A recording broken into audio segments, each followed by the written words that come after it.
In this episode, I'll be giving you an update on my 6-month challenge that I posted back in episode 429 of January of this year. But I talked about working on all these different buckets and aspects of fitness to get better results. This way is just a more enjoyable process and easier to build habits slowly to keep the weight off and increase your overall health for long term. So I am currently finishing up month 4. And for month 4, I had added working more on my diet, keeping it really clean. I'm keto low carb, adding in probiotics, and going as organic as possible. So if you're interested in hearing my results for month 4, stay tuned. How's it going? This is Brad Williams with Over 40 Fitness Hacks, the podcast where I help you, being over 40, to fight the aging process without giving up your social life. I've been a personal trainer and gym owner for over 14 years, and I specialize in helping the over 40 crowd get to their goals. If you need a little bit of guidance, check out my show notes. I have a link to schedule a free 15-minute Zoom call, and you can ask all the questions you want. But enough of that. Let's get on with the episode. All right, like I said, if you want to catch the whole thing, episode 429 is the challenge I put out to my audience. But basically for myself in January, I started with really working on inflammation. And I'm still struggling with that one. So that's kind of been a 4-month process dealing with inflammation, food allergies, and whatnot. Month 2, February, I worked more on movement, adding in a real intense HIIT workout, adding in a real long walk once a week. For month 3, I really kept up with my current supplement routine, added back in digestive enzymes, and really focused on water intake and making sure I was getting the proper electrolytes as well. So for April, which is month 4, my focus was cleaning up my diet. I had previously done an episode that I kind of messed around with the carnivore diet, or a dirty version of the carnivore diet, in March. And you can listen to that episode. I didn't have the most amazing results from it. I didn't feel that great. And I feel like I can just add in more fasting, like 24, 36-hour fasting, and get the same results with way less time involved. So I went back to my keto low carb diet, but for the month of April, I wanted to really push the low carb down as much as I could. And from the carnivore diet, I realized, like, oh my God, eating more animal protein is so much better for your muscles as far as hypertrophy than I thought with protein shakes, pea protein isolate. And when you look at all the different charts, it shows you the bioavailability of pea protein isolate being just under whey protein and animal protein. And I don't think that's really true. I think it's a little bit worse than what they show on the charts. But that's the biggest thing with my show and what I do is not everything works for everyone the same. So do your own biohacking. Now that I know that, I went back to low carb keto, but instead of having 2 pea protein shakes a day to really crank up my protein, I've been eating more meat and more specifically ground meat, because buying organic, which has been this month's focus, it's a lot cheaper to buy the ground stuff. And then there's just a better variety too. And I talked about in the carnivore diet, adding in liver, and I got it from a bison ground meat mix that had heart and liver in it. So I kept going with that for the month of April to mix in with all my other ground meats of like turkey, pork, chicken. I'm allergic to beef, so I try to stay away from that.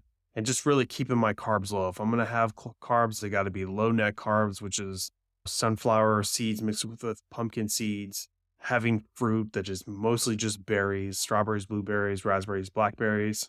I vinegar wash all of them to kill as much bugs. And the theory is maybe you pull some of the Roundup out of them, and you're really focusing on probiotics. So I've found kombucha that I really liked has irritated my stomach, I think, just a little bit if I have too much.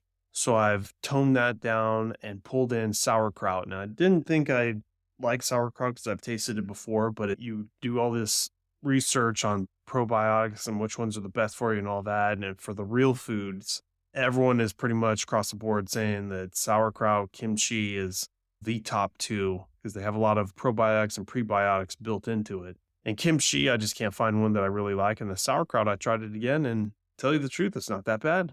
So now that has been a focus of having some sauerkraut mixed in with my meals every day. And it feels okay on the stomach. So in the process of finishing up April with focusing on that organic, getting the probiotics in, not cheating with chips and carbs unless it's the weekend, because I still play by those rules. Weekends, you can have a little bit of fun. And about 10 days ago, I ended up contracting the stomach flu, and a really bad one, because I'm finally finishing it up. And this is day 10 right now. And I feel like there's still probably a couple more days left. which really put my diet in a tailspin. So you can imagine inflammation from the stomach flu is just running rampant. So anything I'm putting in my body is the least amount of chance of getting stimulated, turned into muscle. So after about 5 days of going through that, I decide, well, if you're going to suffer, then suffer. So I decided to go on one of my fasting benders. And usually I talk about doing the 36 hours as the most where I still feel really great, get the most bang for my buck off that. But after I did 36 hours of this, I was feeling so good and I didn't want to eat a thing because of the stomach flu. I was like, let's push it. I've done a 48-hour fast one time. I didn't feel that great. But there's a theory that if you got something going on with your gut, if you fast, your body has more time to clean stuff out, autophagy, but also to attack whatever bug's in there. So I decided, let's go for it. So I did 48 hours and it actually was even better than the 36. I was feeling so great. So I said, you know what? 72 hours would be my max that I've heard people talk about. I'll never do a full week. I just think now you're in starvation mode. Let's go for it. So I just really kept up on my electrolytes is most important. Mountain spring water or a little bit of sea salt in your water. I have a potassium powder. With potassium, you got to be really careful because during long fasting, your body tends to hold potassium. So you actually, after the kind of the second day, you don't really need anymore. And so I really just watched my levels, watch how I was feeling. And by the end of the 72 hours, I felt like I could have gone 2 more days. But I cut it there, started eating again, and the stomach bug for sure was still there, finishing up. But man, I dropped a good amount of weight off of that. And after 72 hours, probably burned off a little muscle, and that's okay because as soon as the stomach bug's done, I'll just hit back to the grind in the gym. And sure enough, this week, back to the gym, and I amped up to 4 days just to play a little catch up.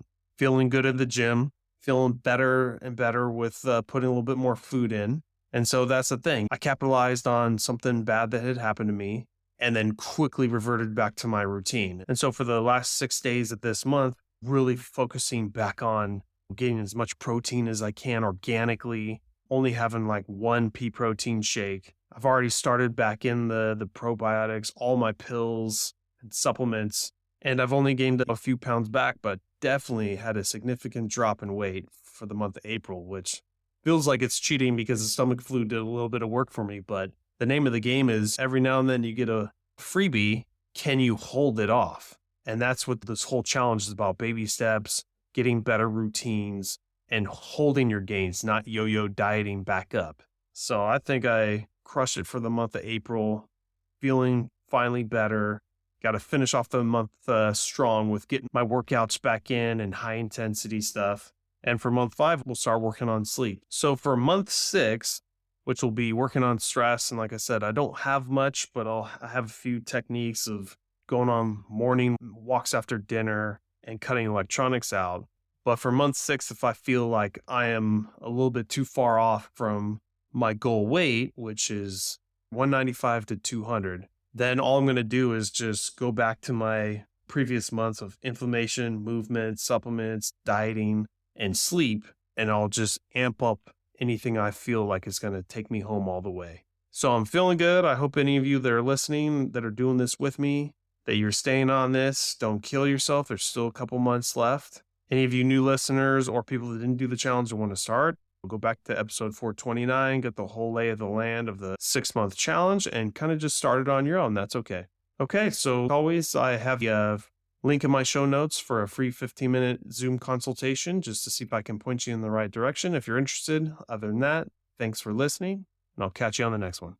If you've been listening to my podcast for a while, you know that I've moved down here to San Diego, and I'm actually going to be training at one of my local gyms. So in this process, you got to do the Yelp and Google reviews to get some action going. And what I'd like to do is ask my audience if anyone out there would be so gracious enough to leave me a 5-star Google review to help build my local training clients. If you love the show or have had any results from listening, please click on the show notes for my link to get to these Google reviews, as it is hard even to find me by searching for over 40 fitness hacks on Google Maps currently. Thank you once again, and I hope you love the show. If you'd like a little bit of help checking out your diet and your current routine, I'd be happy to help. I always do a free 15-minute Zoom consultation for anyone, no strings attached, just to see if I can help point you in the right direction. So if you're interested, check out the show notes. The link is at the top.